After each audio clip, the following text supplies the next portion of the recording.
Oh yeah, it's massive. As you know, every win in this league's hard. I mean, gosh, to win 3 in a row. I mean, look at them. I mean, that shows that they got a lot of heart and they got a lot of toughness. You got to tip your hat to Vanderbilt the way they, we had them down. They could have checked it in.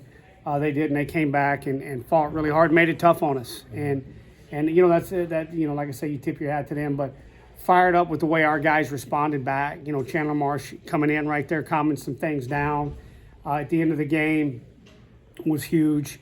And, hey, Maragna just left some balls up a little bit. He'll be fine. And Zeldin was a little tired still from last week when we leaned on him so much in that one game. So, all in all, I just was really excited and fired up with the way we competed today. It was a mental grind. And we talked a little bit about this after the game last night, but the good quality of bats you guys are taking up and down the lineup right now. Not seeing a lot of, swings at pitches outside the zone. Guys are waiting for the pitch. I mean, like Charlie did with a home run on 3-1 count, and we're seeing it up and down the lineup right now.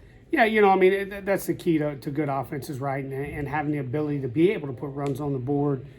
You just look at it and you look at what the whole offense. I haven't totaled it up. I think we're going to be pushing close to 20 walks, if not a tick over. And you do that in a weekend series and things, gives your offense a chance, man. You don't always need a home run if you got guys on base. You can power runs together with a couple hits. And I thought we did a really good job of that. Our chases today that really excited me. We're typically down. They were over the plate. They were just down.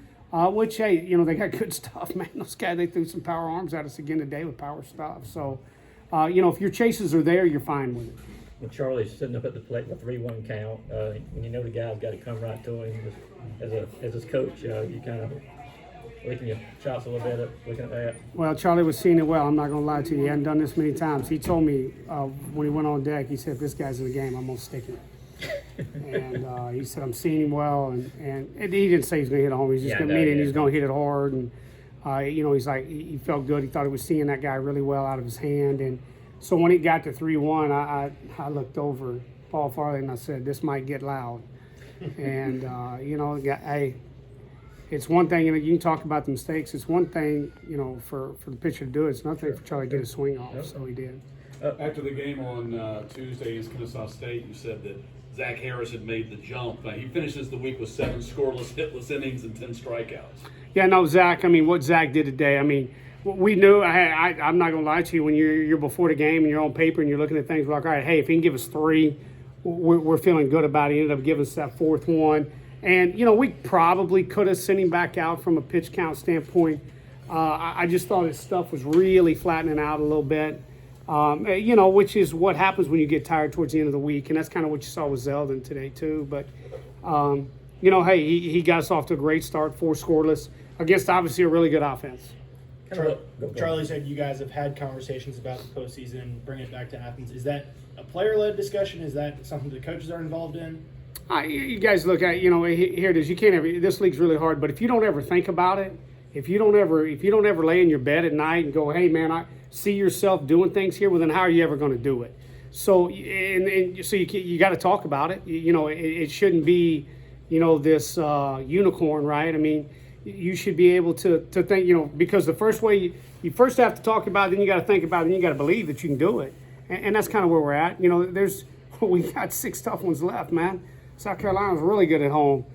Florida Gators are fighting for their life, man. So we just got to we got to take Thursday as our next game. And we got to take one pitch at a time on Thursday. You guys have won 11 of the last 15. Just what's allowing you guys to play your best baseball at this point of the season? I think we're pitching a little better. Our offense has been is what it is. Now we've had some guys hold us down, during that stretch as well. But I think we're throwing the ball a little better. Some guys are. It's not easy. I go back to this when we started this year. I had 3 guys on the staff who had been 5 innings in a Division I baseball game. So people just think it's easy. Oh, this guy's got good stuff. Just throw him out there and let him go 5. Boy, it's a journey, man, especially in this league. Trey Phelps as well, another few RBIs. What's he looking like coming along, just a freshman here? Yeah, come on, that guy's real, man. He has good at bats. He doesn't chase. He worked so hard. He's jumped in. We've worked really hard on the strike zone with him, and I think he's doing a phenomenal job. You look at his chase rate; it's extremely low. You got to get him out in the strike zone.